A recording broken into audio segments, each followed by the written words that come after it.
Ashama arkafune akkam jirtu daawwattoota margaa show imala gootaa keenya har'aatiin dhimma tokko qabannee dhufnee jirra. Margaa show imalli gootaa har'aaf jenne qabsoo barattootaa irratti xiyyeeffata. Qabsaa tokko istiidiyoo keenyatti affeerrachuudhaan hanga qophiin keenya xumuramutti waliin turra. Qabsoon barattootaa biyyoota hedduu keessatti jijjiirama guddaa fideera. Biyya keenyattis akkasuma. Qabsoon barattootaa sirna mootummaa ilaalcha siyaasaa walqixxummaa fi bilisummaa fiduudhaan biyyoota hedduu irratti fudhatama argateera. Fakkeenyaaf caamsaa 1968 qabsoon barattoota Firaans akkasumas sochiin mirga namoomaa fi mormiin lola Veetinaam Ameerikaatti akkanuma Afrikaa kibbaatti sochiin Soweetoo Chaayinaa keessatti immoo sochiin Tiyaanaam Square jedhaman qabsoo barattootaan eegaluudhaan wantoota adda addaa jijjiiranii mul'ataniiru. Biyya keenya keessattis sochiin qabsoo barattootaa bara 1960moota keessaa eegalee hanga sirna wayyaanee kuffisuutti imale jijjiirama sirna siyaasaa akkasumas eenyummaa fi jijjiirama afaan irratti dhiibbaa guddaa fideera. Jijjiirama siyaasaa uumeera. Kanaaf keessummaan keenya har'aa milkeessaadha. Milkeessa guddaa galatoo baga nagaan gara margaa shoo imala gootaatti dhufte.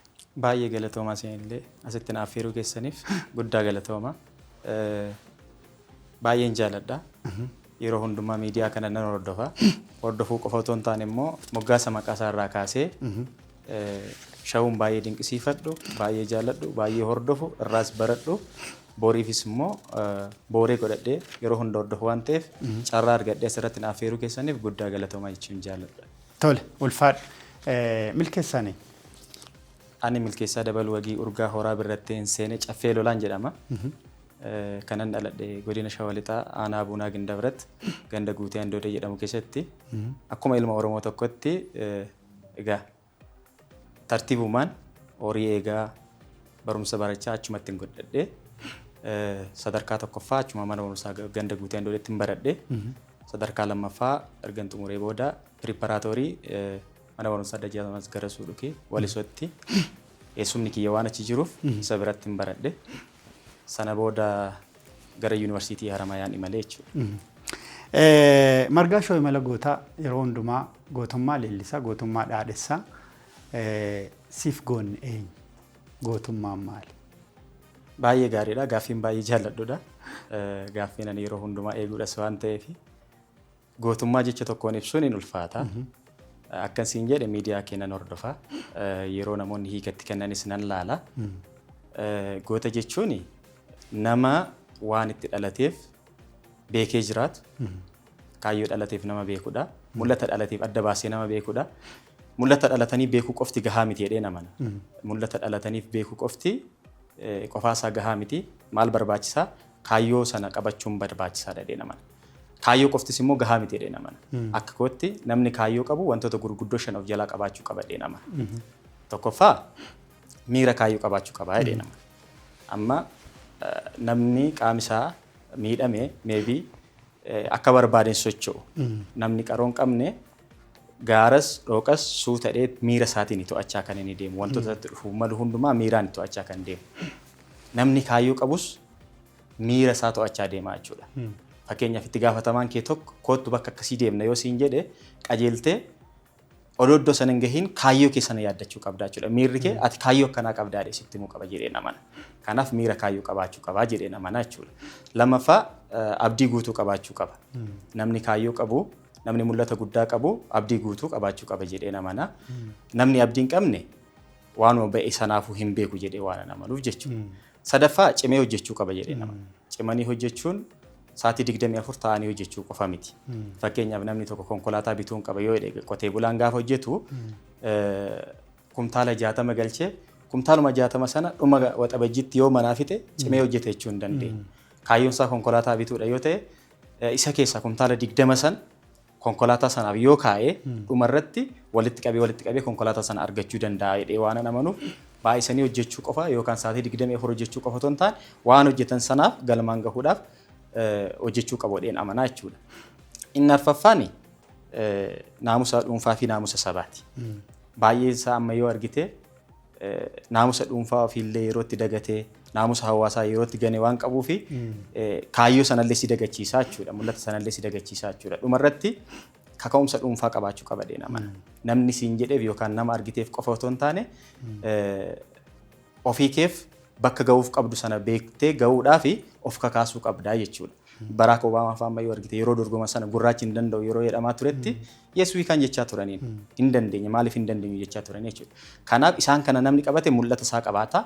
Namni mul'ata qabate immoo anaaf goota jechuudha. Gooti walumatti nama waan dhalateef jiraatee darbuudhaaf xiiqeffatee xiiqii sanaan immoo murtoo isa barbaachisu sana murteeffatee jiraatetu anaaf goota jechuudha. Guddaa galatoomii Oromiyaadhaan addunyaatti goota tokko filadhu siin jedhan yookiin maqaadha jedhan eenyu maqaa dhufte. Kanan dubbisirraa yoo ta'e Hajii Adam Saadoon baay'ee filadha. Maaliif icciitii waa'ee icciitii gadi fageessee akkamitti maal gochuu akka qabamu hojiidhaan nama agarsiise waan ta'eef dhaloota qubee keessaa ani jiraadhee kanan arge keessaa garuu Hacaaluu Hundeessaa baay'een dinqisiifadhasi anaaf goota eenyumaanuu hin madaalamne jedheen amana. Maaliif nama jechaa fi gochaan jiraatee darbe waan ta'eef baay'een keenya jechaaf gochi garaagarummaadhaan hin jenna bakki nuti oollu bakka biraa waan ta'eef lachuu nama wal maddii qabatee deeme waan ta'eef anaaf Hacaaluu Hundeessaa. Guddaa galatoomaa yeroo kanatti qabsoo filatte maaltu qabsootti si galche? Egaa waa'uma keenya jedhee nama. Namni qabsoo filateetti hin galuu jireenyi hundumti mataa isaa qabsoodha.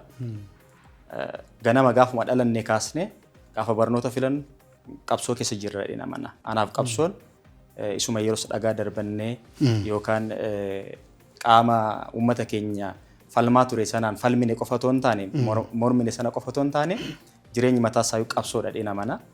Kanaaf dhalanneema qabsootti dhalanne dhee waan amanuu fi qabsoon hiika garaagaraa haa qabaatu bakka garaagaraatti haa qoodamu malee waanuma keessa jirruuf waa'uma keenyatti itti nu galchee jedhee namana. Maatiin kee maal si barsiisan? Jiruu kee har'aaf, jireenya kee har'aaf, namummaa kee har'aaf copha qaba. Baay'ee akkasiin jedhenu yaani maatii qotee bulaarraa kanan dhaladhe abbaa fi haati koo qotee bulaadha. Keessattuu harmeen koo yeroo hundumaa akkanani of ta'ee of beekee jiraadhuuf gahee leencaati kan ishiin ba'achaa turte. Kan baay'ee si ajaa'ibu harmeen koo hin baranne garuu sadarkaa kutaa tokko yookiin lamadha kan isaan baratan yeroo sanatti reediyoo of biraan dhabdu. Reediyoo dhaggeeffatti reediyoo irraa waan dhaggeeffatte sana akkan deebi'eetu appilaayi godhudha kan ishiin goote. Ispeeshaalii amma waan akka walaloo kana fa'aa waan akka barreeffamaa kana fa'aa irratti isa dhaggeeffatte san dhaggeeffattee raawwattee booda mata dureen alaattiin mee kana irratti godheetti. Waan kana irratti kana barreesseetti. Ofumaaf na gulaaltiin iddoo kanatti kana hin galchine iddoo kanatti kana galchuu qabda iddoo kanatti kana gooteetta jettee kan na gulaalti. Barnoonni gaafa reediyoodhaan darbu yoo nani kutaa 5 ta'e barnoota saayinsii naannoo kutaa 5ffaa gaafa jiru lafa nani jiru na waamti.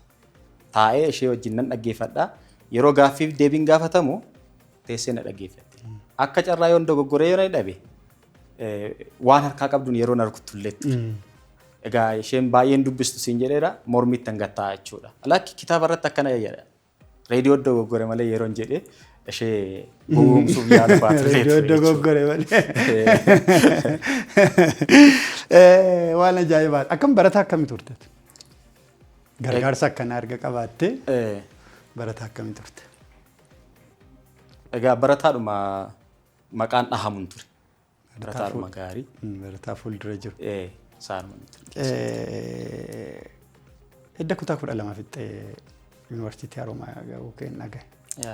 Yaadannoon Haroomayaa akkam? Yaadannoon maal fudhatee darbe? Yaadannoon yuunivarsiitii Haroomayaa waan baay'ee of keessaa qaba. Yaadannoo gaariidhaan kan yaadatamu jira.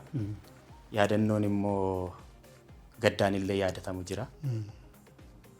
Jalqaba gaafa yuunivarsiitii Haroomayaa jooyin goonu nuti nan yaadadha yeroo sana baha Itoophiyaa irraa ibsaan hin turre ture. Guutummaa baha Itoophiyaa irraa ibsaan badee ture. Yuunivarsiitii gaafa geenyu akkuma baadiyyaa keenyaa ibsaan hin jiru guutummaatti.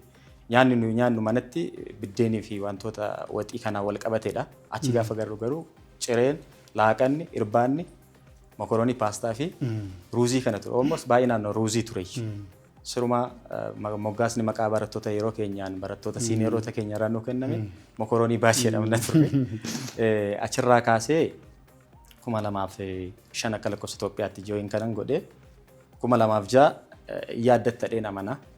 taa'ee sillee hordofaan ture yeroo ati Baahir Daar irraa dabarsitu ispoortii shaampiyoonaa Itoophiyaa guutuu Itoophiyaatti ture sana erga cunqursaan jiraate erga waan akkanaa jiraate dhiisanii bahuu qabu waan ati jettu tokko haandawutii korratti barreeffachuu koo nan yaaddadhan ture.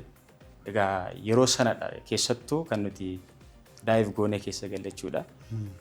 Kanaan itti yaaddadhuun egaa 2006 sana keessa turree ani immoo caalatti yaaddannoon seenaa jireenya kiyya irratti madaa kaa'ee darbe 2008dha kan inni mudate.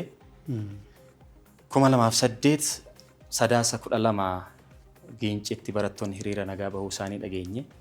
Nu immoo sadaasa 20 hiriira nagaa baane jechuudha. Haroomayaatti. Yuunivarsiitii Haroomayaatti.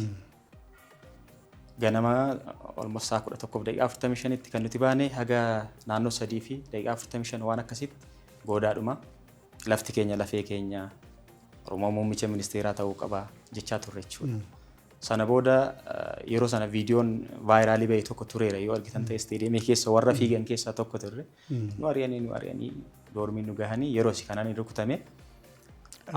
Rasaasa si rukutee? Lakki reebichadha.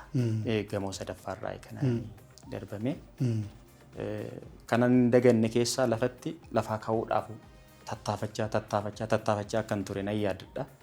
Achi ijoolleen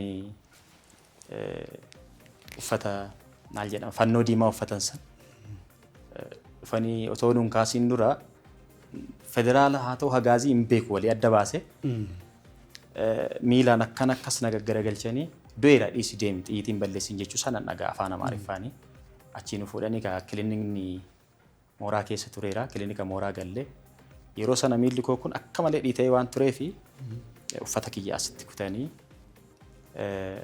hiriyyaan kiyya tokko jira kan Caalaa Tasfaa jedhamu isaan taane nama 9 erga tokko kan fe'amnee gara hospitaalatti riiferii barreeffamne. Egaa almost turtii ji'a 5-7 yeroos kanananii hospitaala ture jechuudha. Ijoolleen baay'ee wajjin rukutamnee baanee gusuma ba'anii kan koo cimaa waan tureefi achuman ture. Akkam ture sana booda haalli jiru maal ta'e barumsatti deebi'uu dandeesse barumsa fixxee? Akkansiin jedhe haalli jiru baay'ee ulfaataa ture keessattuu kan hagaarraatti madaa ta'ee na keessaan baane kan koo caalaa hiriyyaan naannoo tokkotti dhalannee wajjin guddanne Tolasaa Dhufeeraa ka jedhamu maqaa qe'ee keessaa Biruuk jedhanii waamu. Ani ji'a sadaffaa akkansiin jedhe gaafa sadaasa 20 kanan rukutame ni ji'a 5ffaa keessa kan rukutame. Tibba rukutamu sana na bira dhufuudhaaf baay'ee watwaata ture. Si yaadeeraa akkamitti jirtaa maal immoo si barbaachisa ijoolleen mooraadhaa gadi bahuu hin danda'an. Anaan harka caalaa ijoolleedhuma mooraati kan na yaalchisaa ture hiriyoota kooti kan na yaalchisaa ture uummata Harargee uummata jaalalaa sanadha kan na yaalchisaa ture. Mucaan kun na bira dhufuudhaaf yaalii guddaa godha ture. Ji'a 5ffaa keessadha kan inni rukutamee akka qaamaanaan si arga jedhu sodoon taane reeffa isaati kan dhufe. Isadha kan na keessaan baane yeroo hundumaa yaadannoo hamaa ta'e kan galmeessa jedhee yaadu boqochuu hiriyyaa koo sanaa jechuudha. Egaa achuma taa'een itti fufee barnoota ba'uu waan hin dandeenyeef ambulaansii naa ramadamaa yookiin narsii yookiin dooktarii tokko naa ramadamaa achuma ciiseen dubbisaa dhufee qormaata qoramee hospitaalatti hin deebi'a. Akkasittiin kanan xumure barasan. Idda barumsa xumurtee akkam ta'e hospitaala hedduu akkati deemtee iddoo garaagaraatti akka yaalamte miilli kee akka citu akka hidhame odeeffadheen ture. Eeyyeen 2008 erga giraajuweet goonee baanee raawwannee akka carraa yuunivarsiitichatti deebi'ee barsiisummaadhaaf dorgomeen ture darbeerasi garuu haalotuma amma haasofnu kana wajjin wal qabatee akkasuma ta'e qabxiin kee guddaa ture. Eeyyeen achi deebi'uun akka hin danda'amnedha yoo deebites gaarii akka hin taanedha kan naa himame. Sana booda yuunivarsiitii mattuu dorgomuu deemeen ture mattuu dorgomee gaafa nan ol deebi'u irreechatti namoonni baay'een dhumanii wixata isaa gaafa si olee dhufnu sabbatatti konkolaataa baay'ee gubame san nuyi furii lafa jedhamtu tokko turte iddoo san turre yeroos makiinaan gaafa gubatan dhaabbatee warra ilaalaa ture keessa tokko turanii akkasuma ta'ee yuunivarsiitii barsiisuu waan hin dandeenyee fi yeroodhaaf immoo jireenya waa argattu malee jiraachuu waan hin danda'amneef 2009 jalqabumaa kaasee yuunivarsiitii Rift Valley kaampaasii Gullalleen jalqabee waggaa tokko Gullallee tureeni na dhukkube yeroos deebisee. Egaa hospitaala gaafan ture achitti marsaa hedduudha sarjerii kana ni ta'ee jalqaba dura sibiila keessa jira sibiila 3 galchan yeroos ogeessonni achi sibiilli 3 galee sibiila 3 sana baadheetuman jechuudha kanaan giraajuweet godhe iyyuu. Dhufee gaafan hojii jalqabu sibiilonni sun lakkaa keessuma jiru waan ta'eef ani fayyee jedheetumani ijoollummaanis dargaggummaanis waan jiruuf barsiisutti hin fufee jechuudha. Gullallee waggaa tokko barsiiseen gara kaampaasii biraa kaampaasii Tulluu Boolloo jedhamutti nageessanii achitti barsiisaa kutaa reejistiraaraatti gaafatamaadhaanis hojjechaa dhumarran ture jechuudha bara sana. Achi sotoon jiru marsaa lammaffaaf deebi'ee Gullalleetti as deebi'e. Kana gidduu kan siin jedhe jireenyi qabsoodha jenneerra. Qabsoon immoo kallattii tokkoon miti. Barnoota nan baradha. Addan kun. Almost 2010 Tulluu Boolloo deemee achi immoo galata Dr. Taaddasee Yuunivarsiitii Amboo pirezidaantii kan turan isaanii yeroosi walisoo immoo Amboo jaladha kan inni jiru. Walisoo kaampaasiin Amboo jaladha kan inni jiru.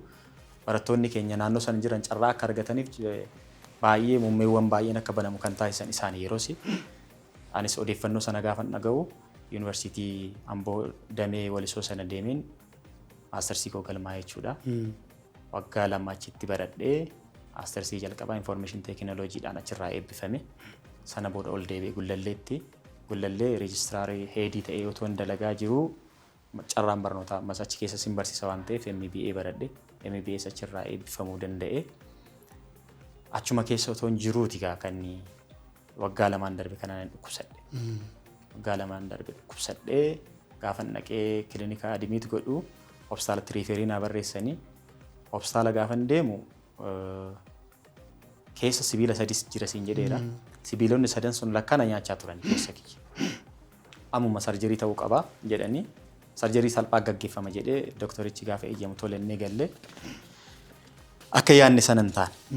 Sarjeriin daqiiqaa 30f karoorfame sa'aatii 5f walakkaa ol irra turanii. Rakkoon ture maalidha yoo naan jette tokkoffaa sibiilli qaama koo keessa gale sunni akka ogeessi nama naan jedhetti sibiila dhala namaaf galuu qabu turreedha. Lammaffaa gaafuma lafeen sun walitti hidhamu wal qixxaatee walitti hidhamuu ka qabu wal jala darbee walitti hidhameedha. Sun immoo ofuma isaaf wal lolaa akka turee fi kaartileejii miilaa kana akka miidhe as jilba kana keessa jirus akka dhangalaasedha kan inni rikomendi nu godhe. Erga hojjetee utuma hojjechaa jiruuti dadhaban isaan. Dadhabanii riiferii gara hospitaala biraatti barreessu dhufe jechuudha. ICMC hospitaalan beektaa. Isatti kan isaan barreessanii isaanis yaalanii amma kana kan baay'ee si dinqisiisu ji'a 3 ofii kiyyaaf kanaan haayidiroojiinii gulukoosii bitadhee baandeejii bitadhee ofuma koofan miicaa deebisee ofuma koofan ashaga. Dhiigi dhaabachuu didee jechuudha. Sana booda achi barreessanii isaanis erga ilaalanii booda carraan ati qabdu tokkoof tokko qofaadha. Yoo danda'ame dhukkuba biraas diivilooppii gochaa jira mallattoo akkasii diivilooppii gochaa jira waan ta'eef carraa biyya alaa yoo yaalte kan kanaan alaa immoo miilli keessirraa citee artifishaal leegiidhaan bakka yoo bu'e gaariidha waan jedhudha. Rikomendi kan isaan na godhanii sana fudhachuu hin dandeenye. Maaliif jalqaba waanuma kamuu fudhachuudhaaf sammuun kee itti amanuu qaba. Itti waan hin amanneef hin didee hospitaala biraatti riiferiin ammas barraa'ee hospitaala Laanseet dhaqnee doktorri achitti na yaale doktora baay'ee nama gaarii turanii gadi fageessanii natti himan. Amma yoo luka kee kana kunnee luka biraan bakka buusne hin danda'ama sitti hojjetamuu jalqabeera sadarkaa biyya keessattuudha kan isaan naan jedhanii. Haa ta'u garuu ammatti umuriin kee ganaadha waan ta'eef umuriin kee umurii dargaggummaa keessa jirta waan ta'eef artifishaal leegii sanallee dagattee deebi'ee innillee si miidhuu danda'a. Yoo dandeesse osoo dhukkubuu amma jiru kana wajjin obsitee dandeesse. Waan tokko garuu dhukkubsachiifte. Dhiiraaf dhukkubi lafee dhukkuba baay'ee cimaadha. Saayinsumti kan jedhu akka naan jedhe. Dubartiidhaaf immoo dhukkubi baay'ee cimaan yeroo isheen ciniinsifattu. Kana lamaan obsuun hin ulfaata. Haa ta'u garuu kana obsitee waan jedhudha kan isaan naa kaasanii. Egaa gaafa nama dhukkubu obsuunis hin danda'amu waan ta'eef ammas riifi. Walumaa gala kilinika dhuunfaa fi hospitaalota 15 jechuudha waggoota kana gidduutti kanaan itti adimit ta'e. Dhumarra garuu hospitaala Miniliktti barraa'ee hospitaalli Minilik erga ilaalanii booda boordiin doktorootaa parsantii 30 ol qaamichi akka du'ee fi qaamuma koo keessaa akka du'ee fi yaaliin biyya alaa taasifamu akka qabu murteessanii jechuudha. Akka egaa yeroo isaan kana murteessan miilli koo hundacha'uu hin danda'u akkasumatti hafeera. Toleedhaan sassaabadhee gara manaa gale. Maaliif tokkoffaa maatiin kiyya maatii qotee bulaati siin jedheera. Lammaffaa ani hojjechaan ture malee waanan kuufadhe hin qabu. Sadaffaa immoo har'a yeroo har'aa kana waan xiqqaafis waan guddaadhaafis namni hundumtuu ba'ee saba keenya waan rakkisuuf sabas rakkisu waan hin barbaanneef murtoon ani fudhadhe gara manaa deebi'u ture jechuudha. Gara manaa deebi'ee otoo mana dhaggeeffachaa jiru Dr. Jamaal Ibraahiman jedhu dhuunfaan doktorri hojjetan tokko jiru. Meeshaan qabu homaan qabu akkasumatti kan inni dalagu. Isa bira yoo dhaqxe gaariidha waan jedhu tokko rikomendi na godhan. Sana booda isa bira deemee inni kee qarshii ammanaa yoo kaffalte gaariidha siifan hojjedhaa jedhan. Abdii siif hojjetama jedhu sun gaafa dhaga'u deebi'ee abdiin kiyya haara'e.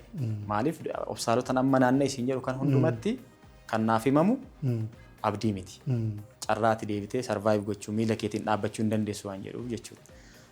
Isa bira deemee sana booda rakkoon qabu. Garuu ani barataadha. Barataadha waan ta'eef kaffaltii kana hin danda'u rakkoon qabu siif dhiifama. Garuu ilaallaa jedhanii nan ciisee miilluma kiyya kanarraa kaasee dhufee haga naannoo morma koo kana jalatti deemeeti rakkoon kee miila qofaa miti as keessaa yeroo sana narviin kee citee ture naan jedhe. Lakkinan dhukkuban jedhe. Maaliif ani marsaa hedduu taa'een dubbisaa tura waan ta'eef isuman taa'ee dubbisu san natti fakkaata jechuudha. Malee dhukkuba iddoo sana akkan qabu takka hin barre. Nan dhukkubannaan laali kaa'ee gaafa inni harkaan baay'ee na qabu na dhukkube jechuudha. Sana booda deebisee hidhee fuulduraaf duubaan hidhee torban lamaan inni hidhe sana gaafa deebi'u quboonni koo shanan deebisanii socho'uu jalqaban jechuudha. Egaa waaqaa galatuutii ergan isa bira deemee amma kanayyuu manaayyuu socho'uu kanan jalqabe jechuu barbaade. Abdii kutannaa keessatti abdii horachuu fakkeenyaaf miilli kun cituu qaba. Jecha kana namarraa dhageesse. Miira guyyaa sanaa deebitee immoo dooktara dhumaa kana bira dhufte hin fayyita. Garaagarummaa miira kana lamaan gidduu jiru na ibsa. Ani Oromoon irraan baradha.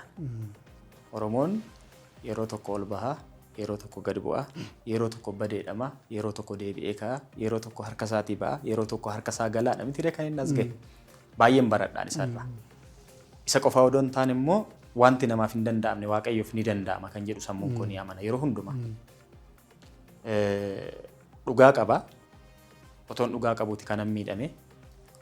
Kanaaf yoo dhuman miidhamellee yoo dhuman biyya lafaa kanarraa deemellee dafee abdii akkan hin kunne ofitti hima yeroo hundumaa. Maatiin koos sana na barsiisu. Namni gaafa murtoo murteessu yookiin miiraan ta'uu danda'a akkan jalqaba siin jedhee yookiin immoo waan bor jijjiiramuun ta'uu danda'a waan ta'eef ogummaa ogeessotaatti nan amana. Waaqayyo ogummaa isaanii kenneera.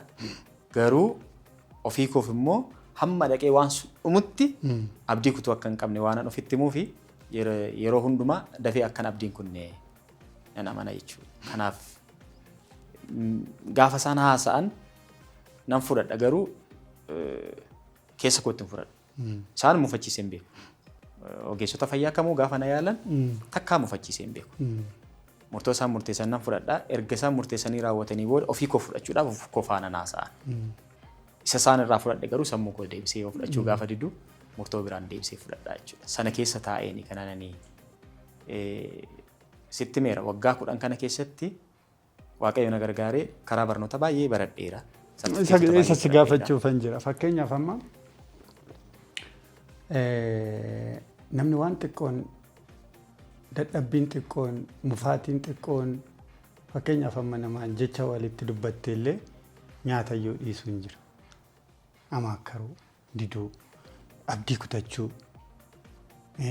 isa har'arra jiran qofa yaaduu waan ta'edhamu baay'inaan namoota biratti mul'ata. Ati garuu kana baattee sibiila sadii of keessatti baattee jireenyi kee gaafii keessa galee jiruun kee gaafii keessa galee biraan immoo barnoota barachaa maal ta'a jetteeti maaltu abdii akkanaas yooreeti maaltu jabina akkanaas keessatti uume.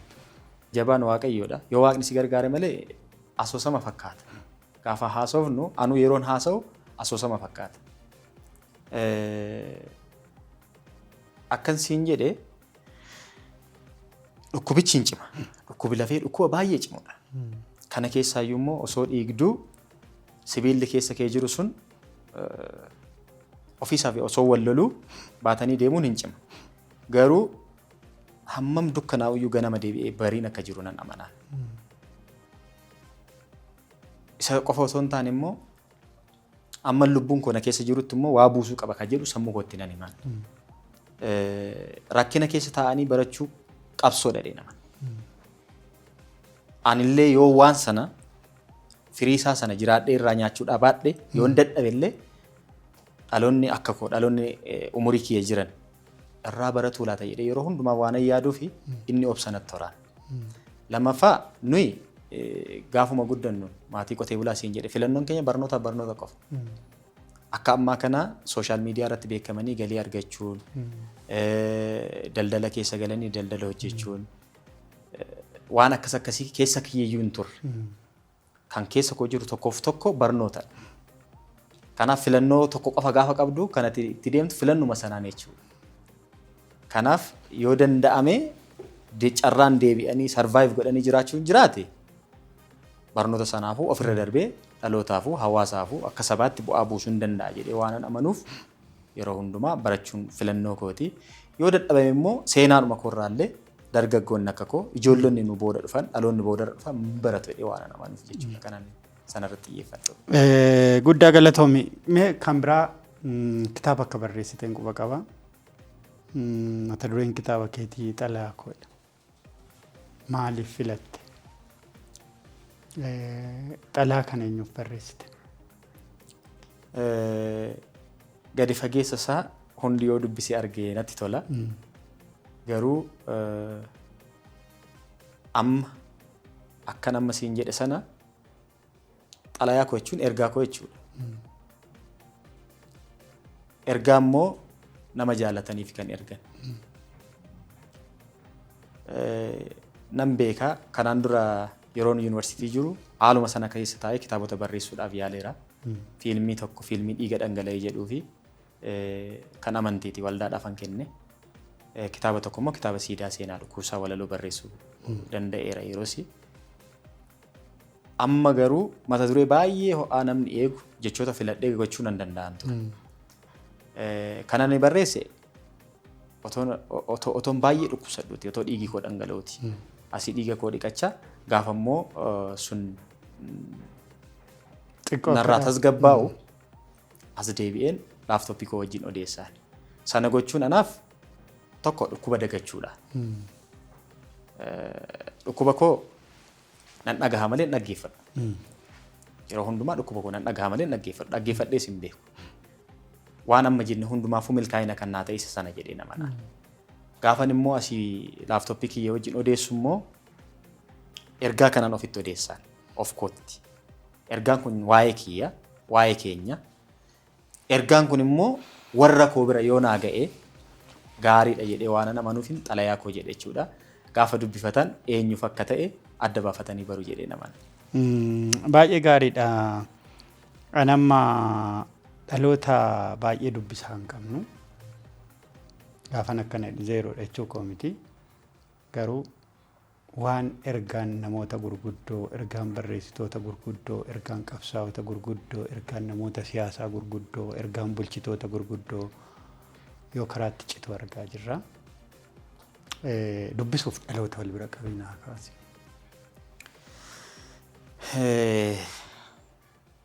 In ulfaata. Dubbisuuni anaaf dubbisuun dubbachuullee of keessaa qabadhee namana. Namni tokko dubbachuun dura immoo dubbisuu qabadhee namana. Dhaggeeffachuu qabadhee namana. Kan nuti dhaggeeffannu immoo nama nu wajjin odeessu qofaa miti jedhees nan amana. akkasii kaasanii namni na biraa yoo dhabamu yeroo baay'ee kanan inni wajjin odeessu laaptooppii kooti. Haasaa yookaan isa warri adiin communication jedhan kun waan qaama lama gidduutti ta'uudha mitiire. Qofaa ofiis namni naasa'a. Interpersonal communication isa jennu sun qofaa ofiis namni naasa'a. Inni qofaa ofii haasa'amu suni garuu ergaati sassaabdee namaaf dabarsitu san otoo hin taane ofuma keef ergaa ofitti himtee ofumarraa fudhattee ofumatti deebistu sanadha. Gaafa nama wajjin haasofnu ergaan jira. Daandii ergaa sun keessa darbu jira.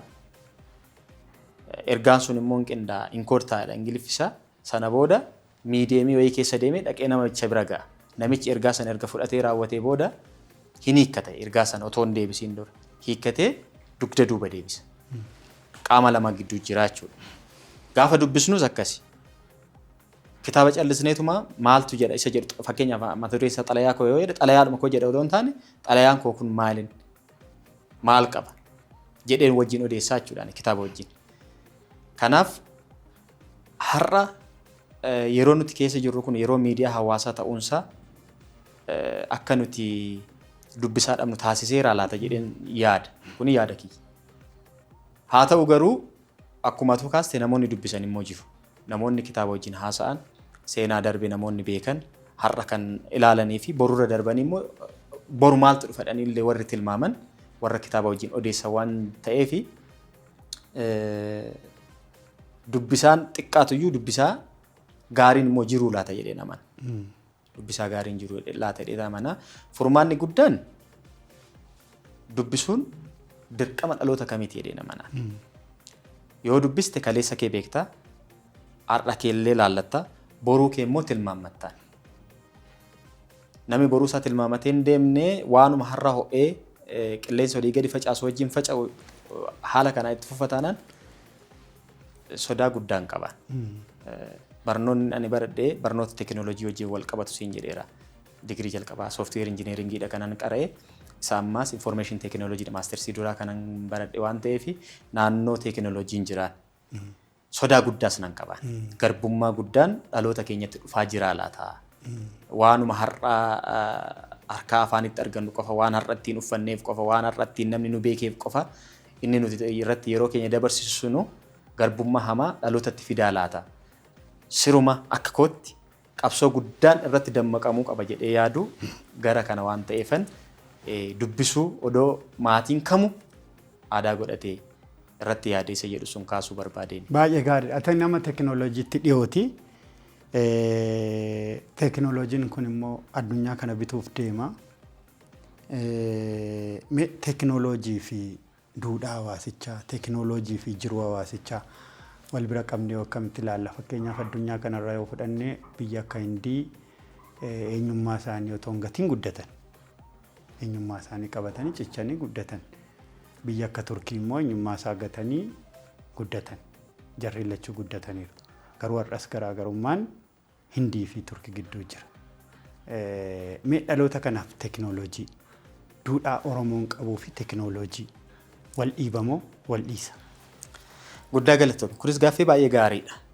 Osoo sanatti siif hin darbiin garuu jireenya kootti wantoota inni irraa baradhe tokko kaaseeni waa'ee eenyummaa amma jette sana sii kaasuu barbaadan.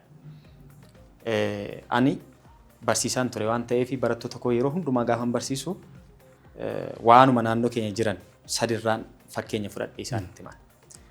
Kaarotii jira, killee jira, hanqaaquu jennu san, buna jira. Isaan kun eenyummaa garaagaraa qabuun, amala garaagaraa qabuun. Jarreen kana sadan yoo fiddeetoo ibidda wal fakkaataa xuwwee jedhamaami.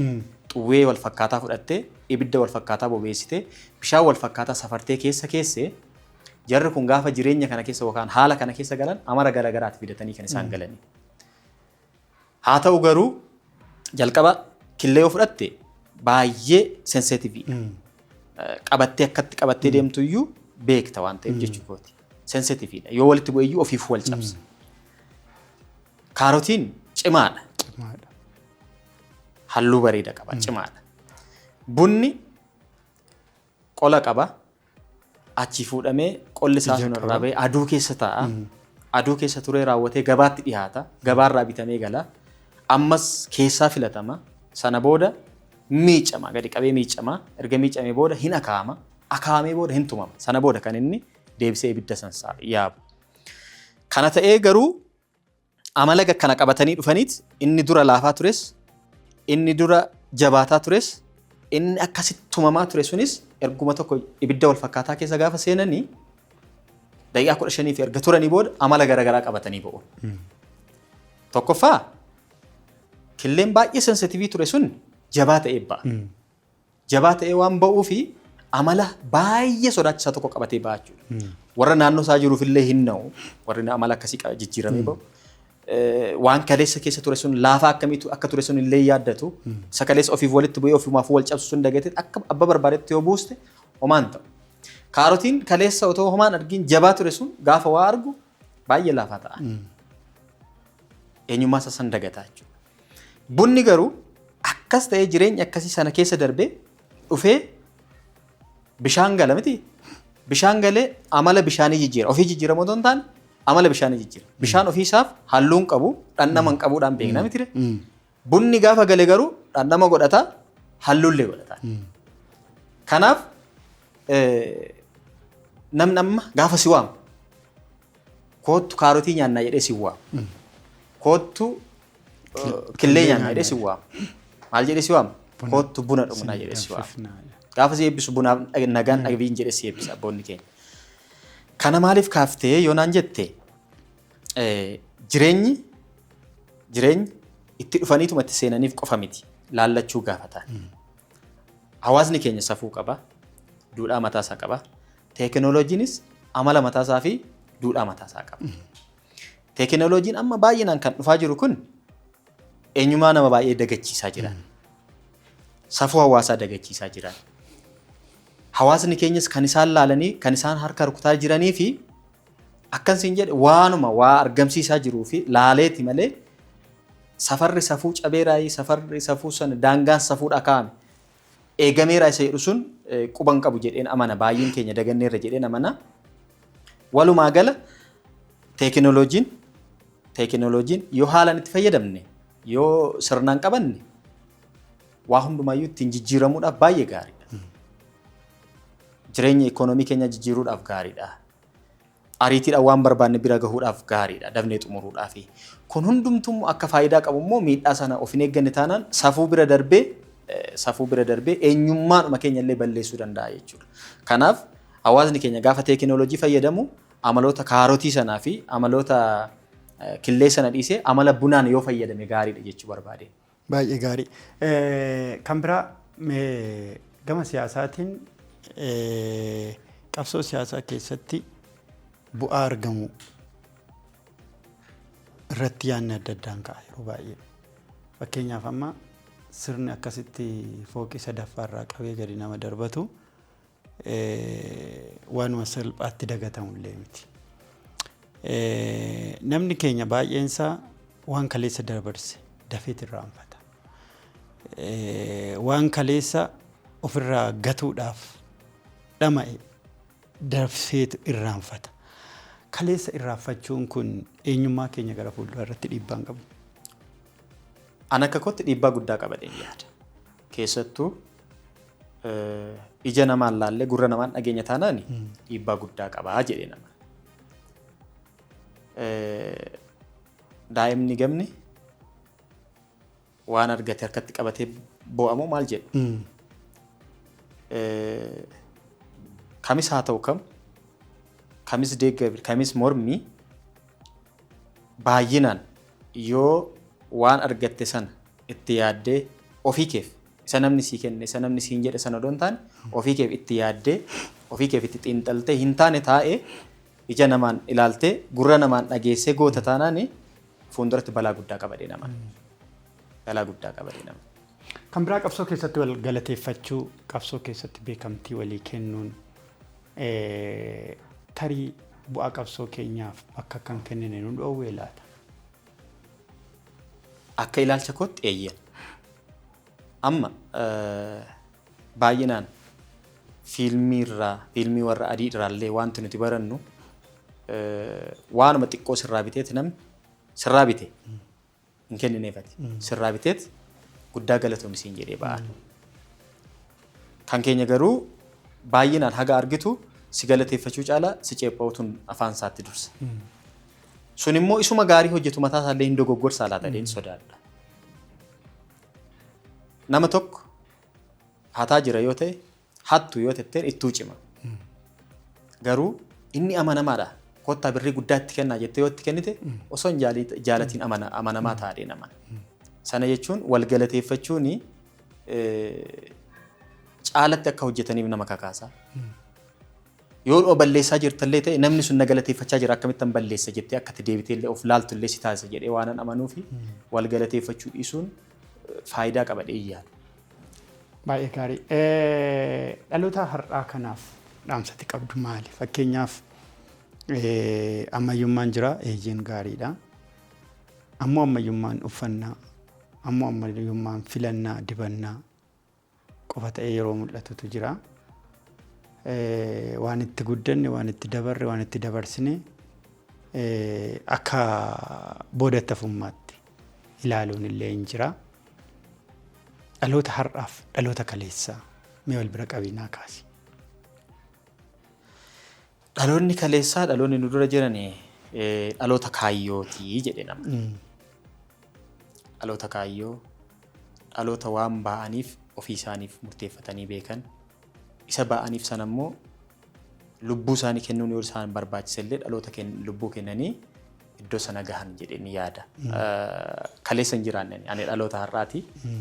Garuu isa kaleessaa xiqqoo dubbisuu yaaleera. Waa'ee goototaas gaafa dubbistu kan ati argitu isa kan. Asitti abboonni keenya gaafa mammaakani gangalattee foon allaattii hin balleessi.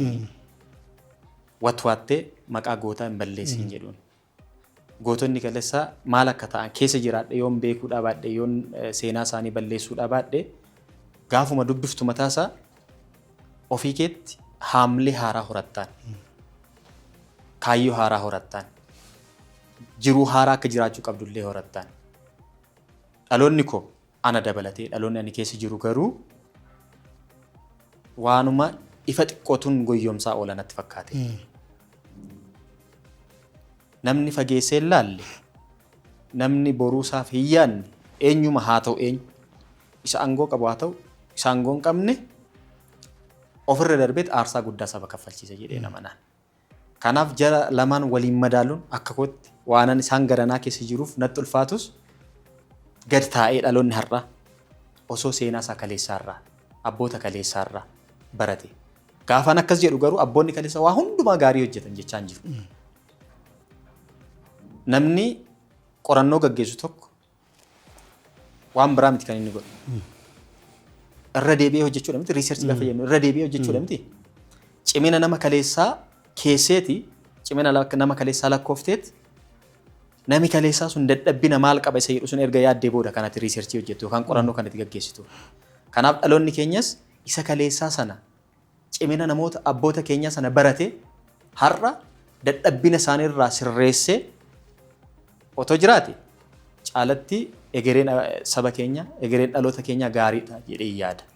Jara kana walitti araarsuudhaaf gattaa'ee namni barachuu, gattaa'ee jaarsa jalaa dhaggeeffachuu, gattaa'ee gurguddoota irraa hubachuu qaba isa jedhu sunitti amanaa jechuudha. Guddaa galatoom otoo boqonnaadhaan qoonne amma dhaloota Oromoo keessa dhaloota kanatu guddaadha. Dhaloota kanatu mataa ol qabe. Dhaloota kanatu biyya kana ijaare. Dhaloota kanatu biyya kana kaase. Dhaloota kanatu biyya kana guddise maqaa ture. Gurra guddise. Jettee otoo kaayi jedhanii garee wayitiin yookaan bara wayitiin dhaloonni ati jalqabarra keessu jira. Fakkeenyaaf greatest generation Ameerikaan beektonni ishii bara 1955 booda jiran 50moota keessa kan jiran my greatest generation jedhanii kaa'an. Oromoo keessa dhaloonni akkasii jira jettee yaaddaati. Akka kootti kana kaa'uun dursa waan baay'ee sitti ulfaata haasa'uudhaaf. Sababi isaa maaliif keessattuu dhaloota kana warri qooduu danda'ani dhaloota seenaa gaarii hojjetan dhaloota gaariidha jedhee waan amanuufi akka kootti garuu siin jedheera dura dhaloonni isaan kanatu baay'ee gaariidha, isaan kanatu baay'ee dadhabaadha, isaan kanatu maalidha jechuudhaaf ciminaa fi dadhabbina jarreenii wal maddii qabdee adda baastee kaa'uu qabdaan jedhee nama na durse. Dhaloonni ani keessa jiru kun dhaloota duriirraa barachuu qaba warra jedhee amanu keessaa isa tokkodha. Haa ta'u garuu dhaloonni amma jiru kun hojjeteera moo hin hojjenne waan gaggaarii baay'ee hojjeteera. Ofii koof kanan waa'ee gootaa gaafa kaastu sii kaase dhaloota nan amma keessa jiru kanneen akka Haacaaluu fa'aatiin. Haa ta'u garuu sadarkeessee kaa'uudhaaf natti ulfaata baay'ee. Mee kan biraa keessaa dhaloonni har'aa kun kan dhabe baay'ee gaafata. Fakkeenyaaf namoota gurguddoo siyaasa Oromoo keessatti dhabaman, namoota gurguddoo siyaasa Oromoo keessatti kufan yeroo baay'ee maqaa isaanii kaasa. Adaduma kanaan warra akka keetii warra namoota isaan dinqisiifatan maqaa isaaniidhaan kana warra walgitan sibiila baatanii hospitaala 14-15 gaafa naanna'an garuu namni garagalee ilaalu. Kan akkamitti ibsita? Dhaloonni keenya dhaloonni har'a dhaloonni koo ana dabalatee abbootuma qabeenyaa ani keessa jiru dabalatee namoota ija kaameraa qofatti amanan ta'anii laatadheen sodaadha. Iji kaameraa hin beeku waan ta'eef warri ogeessa kaameraa ta'anii gaariis yaraas hundumaan laalte. Garuu dhugaan jiraachuu barbaadanii argachuu kamtu sirriidha kamtu sirrii miti jedhanii adda baasuu caalaa ishuma kaameraan baastee irratti xiyyeeffachuu santu balaa qabaayii jedheen amana. Isa kaleessaa kitaabaanis abbootarraayis dhageenya irra waan ta'eef iji kaameraa nutti agarsiiseera. Ana miti ana caala aarsaa gurguddaa kan kaffalan jiru. Hireen naa kennee maquma gootaa keessa tarree goototaa keessa galuu kooti malee ana caala warri aarsaa gurguddaa kaffalan warri barbaadamuu qaban yoo ati gaafatte yoo sitti imimmaan qabachuu kan hin dandeenye baay'eetu jiru. Isaan kun kadhatanii barbaadamanii miti kadhatanii warruma gara laafessa jedhanii irraa hin argatan. Kaan miti gaaffii afaaniin argatan. Kanaaf namni keenya ija kaameraa irratti xiyyeeffachuu gargaaruudhaafis ija kaameraa, gorsuudhaafis ija kaameraa, jaallachuudhaafis ija kaameraa, jibbuudhaafis ija kaameraa irratti waan xiyyeeffatee fi sun immoo akka isuma kaleessaa qofa faarsinee jiran, isuma kaleessaa qofa janyee jiran isaarraa akkan kunuunsifanne innumti waa godhellee dugda duuba akka deebi'u erga akkas ta'e maaliif jedhee akka inni gaabbu taasisee laata yaada jedhuun of keessaa qaba. Baay'ee gaarii. Mee kan biraa sammuu akkasii baattee nagaadhaan eebbaan haadhaaf abbaa kee irraa adda baatee ija fayyaa gurra fayyaa miila nagaa achi galtee mirga Oromootiif jettee gaafa kiraanchii baattee deebitu. Haadhaaf abbaa keetti maaltu dhaga'a? Sittoo maaltu dhaga'a? Baay'ee ulfaata. Keessattuu ani sitti meera nan danda'a waan hundumaa. Gaariis haa ta'u yaraa haa ulfaatus haa salphatus nan danda'eeras. Maatiin kee garuu baay'ee haamlee dhabuun. Gaafa baatu fiigdee taphachaa utaalaa si eebbisanii gaafa deebi'ee dhufu immoo akkuma nama kamii erga achii xumuree booda uffata gurraacha sana uffatee habaaboo qabatee dhufa jedhaniiti kan isaan si eeganii. Egaa keessattuu harmeen koo baay'eetti miidhamteetti. Yeroo dhuma nani rukutame sana akkaataan harmeen koo itti rukutamuu koo dhageesse dhukkubaaf ishee saaxilee ture yeroos. Miidiyaa hawaasaa irraa kan dhageesse akka carraa gabaa bahaniiru baadiyyaadha siin jedheera. Gabaa naannoo keenya tokko jenereetiraan televezyiiniin darba suuqiidha waa bitachuu dhaqaniiti waa'een koo yeroo darbudha kan ishiin dhageesse. Sirumaa du'ee dhameera odeeffame waan ta'eef yeroosi barataa milkeessaa dabal eebbifamaa bara kanaa software engineering barachaa osoo jiru du'aan addunyaa kanarraa boqoteera isa jedhu kan ishiin dhageesse. Haati kee akkasitti du'a kee gaafa dhageessu firreeki. Na'umsa sanaan baay'ee dhukkubsachaa turte. Ergasiitiis egaa ammallee firris haa ta'u namoonni baay'een gaafati irra deddeebitee dhukkubsattu aadaa godhata. Waanumati. Sobaaf jettullee itti fakkaata natti fakkaata. Maatiin baay'ee miidhamaniiras. Ani sunannaan ajaa'ibu kan baay'ee si dinqu obstaalatti gaafa sarjerii godhu kana dhiigi garmalee gadi nam'ee keessatti ititee eessuma koo fi eessuma koo xiqqaa narsii 2 doktora santu jira. Kan marfeen ittiin waraanatti waraabamu kun siriinjii jedhamami. Abbaa 12 guutummaa isaa haayidroojiniitti waraabee keessa galcheeti keessaa dhiquuf jechuudha. Gaafa dhiigi tokka'u narsittiin of dadhabdee eessumni konni xiqqaan nahanii baqatanii ba'an. Yeroo san ofii kofanii kanan miila koo dachaasee qabeef doktoraaf. Kanan kana sii kaaseef danda'ani. Kan maatii xiqqoo sitti ulfaata. Kanaan wal qabatee wantoota baay'eetu jiraan wanti miidiyaadhaaf sitti hin tolle namni ati akkana taateef namni ati aarsaa kaffalteef deebisee akkati waan cubbuudhaan rukutamteetti yeroo inni haasa'utu jira. Ormaaf illee fakkeenya taa'ee kanaan ani kaasu jechuudha. Akka waan ani cubbuu wayii hojjetteetti. Maa cal jedheen barannee. Maaf hin callisne. Maa barumsaaf hin baane. Hin quuftanii malee maal dhabdaniiti maaltu sinitti hir'atee. Eessa ga'uu fi maal fiduu fi dhagaadhaan mootummaa buusuu fi kan jedhamu sana faatu sinaasa. Ati garuu waan isatti hir'ateef dura baawate. Akkas. Mee xumura irratti hiriyoota kee tokko tokkottis gaafan bilbiluu ani qabsoo fi fan qabsaa'ee gargaarsaafis miti namni kana naa godhuufis miti jedhee garaa jabaatee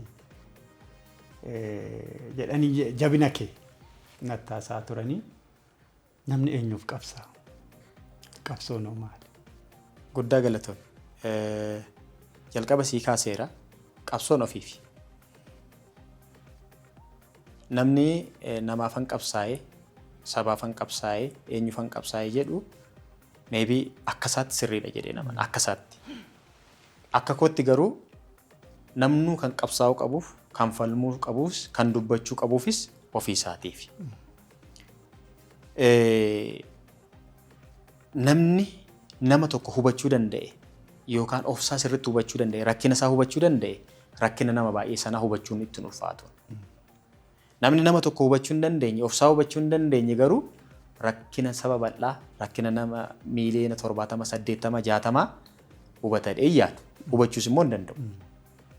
Garuu waa'ee kee gaafa bartee waa of keef gaafa falmitu an afaan kootiin dubbachuu dadhabeera an ofii koof waanan barbaade argachaa hin jiru an qe'ee kooton jiru qe'ee koo irratti sarbame an waa'uma koo gaafadhee waa'ee koo na dhoowwatani jettee waa'ee kee gaafa bartu of keef falmita sana booda inni tokkos ofsaaf falmaa gaafa sana walitti dhufee isa kan sabaa isa kan uummataa ta'a jedhee waan yaaduuf akkuma ati kaaste keessattuu hiriyoonni koo qaqqaaliin hiriyoonni koo ciccimooni gargaaramuu qabdaa sabaaf qabsooftee miidiyaa hawaasaa irratti waa'ee kee ba'uu qabaa jedhanii marsaa hedduu yeroo na gaafatan turaniiru. An of kollaalu dursee akkuma isaa ofsaaf nama qabsaa'ee garuu ittiin immoo dhaadessine kanneen akka Nimoonaa Caalifaan ilaalan isaan irraan baradhaan. Warra gurguddoon dura turan odoo hin taane warra hiriyoota koo ta'anii garuu aarsaa dubbiif namatti hin tolle gurraaf dhaga'uuf namatti ulfaatu nu miti ormillee ragaa ba'eef miidiyaa irra taa'ee akkam akka inni ta'aa ture hidhamee dagatamee akkam akka inni ta'aa ture ormillee ragaa ba'eef san isaan laaleen ana uumaa kan goone natti dhaga'ama. Of kofan dubbadhee of kofan san keessa galee garuu galata waaqaa sun immoo bu'aa buusuu qabu. Buuseera. Bu'aa sun seeraan itti fayyadamne inni hiika biraa of keessaa qaba. Isa keessan galu. Guddaa galatoomi qabsoo siyaasa Oromoo keessaa maal jaalatta? Maal jibbita? Oromoorraa maal jaalatta? Maaltu ta'uu baatee jetta? Kuni gaaffii baay'ee cimaadha. Yoon sirriitti deebisuu baadhe akkana of galchanii sabni koo nan amana. Oromoonni akkuma yeroo rakkoo walitti birmatu sana yeroo gaarii odoo walitti birmatee gaariidha.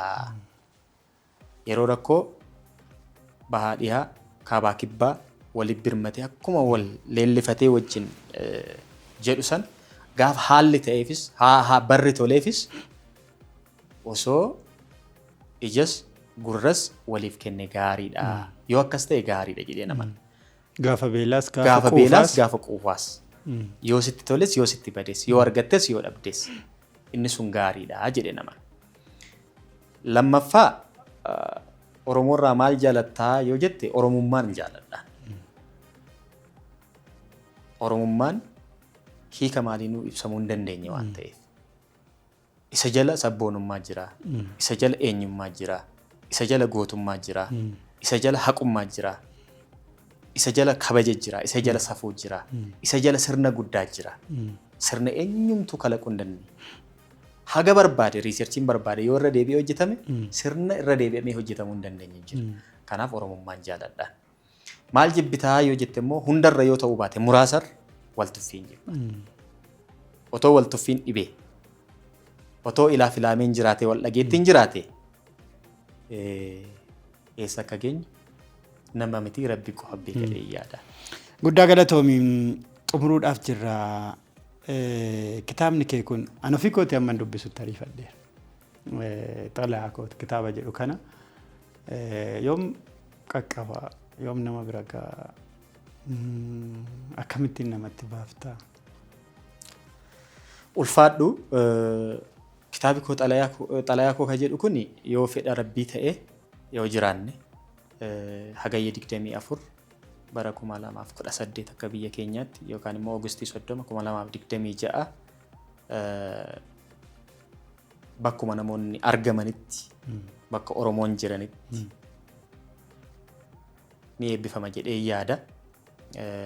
Kana keessatti garuu nama osoo hin galateeffatiin hin darbine nama ka'umsa naaf ta'e garuu maqaan isaa kan dhahamu hin barbaanne yeroo baay'ee maaliif yoon si galateeffadhe maal ta'a jedheen gaafadha nama kan irra deddeebiin ani reefuun filaayit gochaa jira reefuun ka'aa jira hin hojjenne kanaan natti to'ee waan baay'ee dhiisuu hin danda'a waan ta'eef gaafa sararri wallaaf qixxaatee na galateeffatta nama naan jedhu tokkotu jira. Kaka'umsa isaatiin kana keessa iyyuu haga kana iyyuu akka gara natti dhufu kataasisee galatoomii maqaan kee yoo caqasamuu baates obbeekta ulfaadhu jechuun hin barbaada. Anillee maqaa daawwattoota Margaa Shoo imala gootaatiin galatoomii jiraadhu nama namaaf ta'u siyaa taasisuun jedhaan. Ayyee ulfaadhu. Kanaaf hagayya 24. Guddaa galatoomii dhumarratti dhaamsatti qabdu maali Margaa Shoo imala gootaatiif? Margaa Shoo imala gootaaf egaa sii kaaseera jalqaba dura moggaasa maqaarraa kaasee hojiiwwan inni hojjetaa jiru hojiiwwan gurguddoodha. Carraa argadhee dhufu kootti baay'ee gammadeera siin jedheera. Margaa Shoo kana caalaa gootota biyyaaf, gootota ofii isaaniif, gootota saba isaaniif aarsaa kaffalan barbaade akkuma argaa jiru kanatti miidiyaan hawaasaa itti ho'iseef yookaan itti qorrisiiseef otoo hin taane wanta gaarii inni hojjete san saba kanaaf ilaalee akka dhiyeessu abdii guddaan qaba. Hojii gurguddaa hojjechaa jirtu ulfaadhaa sabni keessan isiniin boonaa jabaadhaa isiniin jechuun jaalladha. Guddaa galatoomaa kan isin daawwachaa turtan Margaa Shoo imala gootaatii imala gootaa keenya har'aatiin milkeessaa dabale wajjiniin turtiin taasifne kana fakkaata.